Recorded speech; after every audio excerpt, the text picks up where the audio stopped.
I've seen people at Mass here the last few weeks who have been made unemployed. And we know that that in fact is going to increase. So this time is a time when people can feel that there's lots of new demons around. Perhaps the demon of depression, maybe despair, of loneliness, of guilt. The Gospel tells us that Jesus was with the wild beasts, and then it says, the angels took care of him.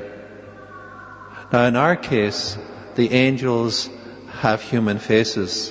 Just look at the one beside you. It's not a honky-tonky angel.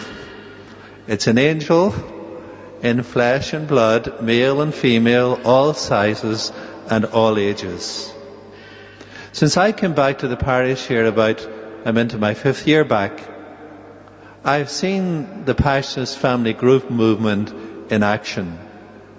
And some of the ways that I've seen it particularly doing very well is that people who have been displaced, who have left their own countries, their own homes, maybe their own language, and they come to settle here, uprooted, misplaced and lost, and to be able to point people in the family group movement and say, now connect with them.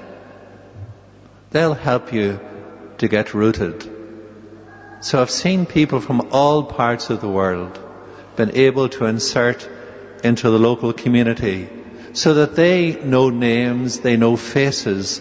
They're not actually left alone with their own demons that come from misplacement. The family group movement, the Passionist one, is open to everyone. I remember 2 years ago a single person saying to me, but it's not for single people. But in fact it is. It's a balance of all the age groups. Every Sunday after Mass, I'm out there meeting people, and I see people connecting because of being in the family group movement, connecting on a one-to-one basis. The big antidote to relationships, to loneliness, and what loneliness can in fact churn up, is in fact support. We need at this time, as Jesus did in his temptations, and he was tempted because he was human, we need support. We need community. The model for the church, the model for a religious community, the model for the family group movement is the Acts of the Apostles, where people came together in each other's house. And why did they come together? Primarily to meet each other, to support each other in the faith, to draw sustenance from each other, to draw strength and support, and from their faith base to be able to face the challenges of life and of the world. This is a time for us to be together. Lent isn't a time just for my individual thing between me and God. Lent is a time, as the first reading said, of strengthening the covenant, strengthening the relationships, not just between us and God, but God comes to us through angels, through human beings, through the human community, and through the church. It's a time when the whole church, the community of the church, goes on retreat. It's also the time for us in Ireland, the time for Trócaire. And this year the theme that Trócaire has focused on is the misplacement of peoples. This isn't strange to Father Peter from Sierra Leone.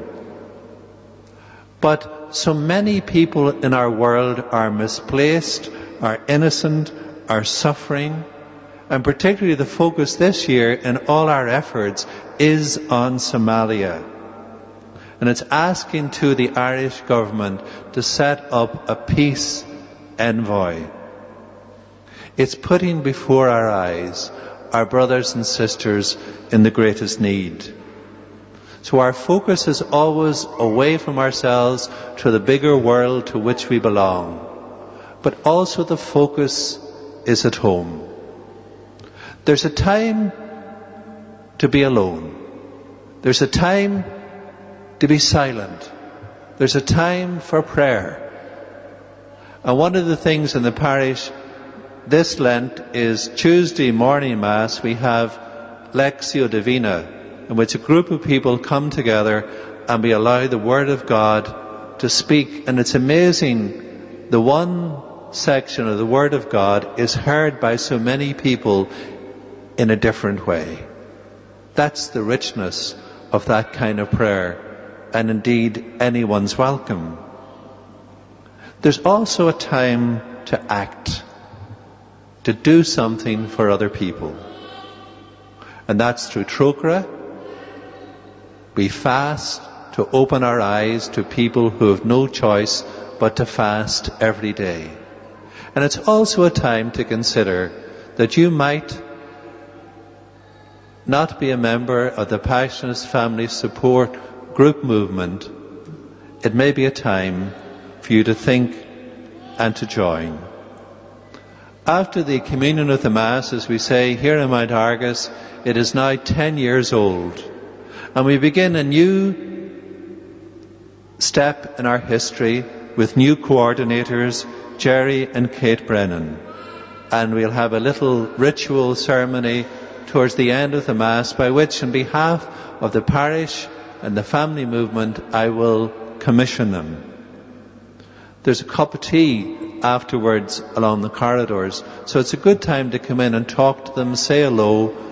Maybe you want to ask some questions about it, ask some people who are members. Maybe you're a bit shy about doing that. Leave your name and address in the front door and we'll get back to you. 10 years is a new beginning, and God will be with us.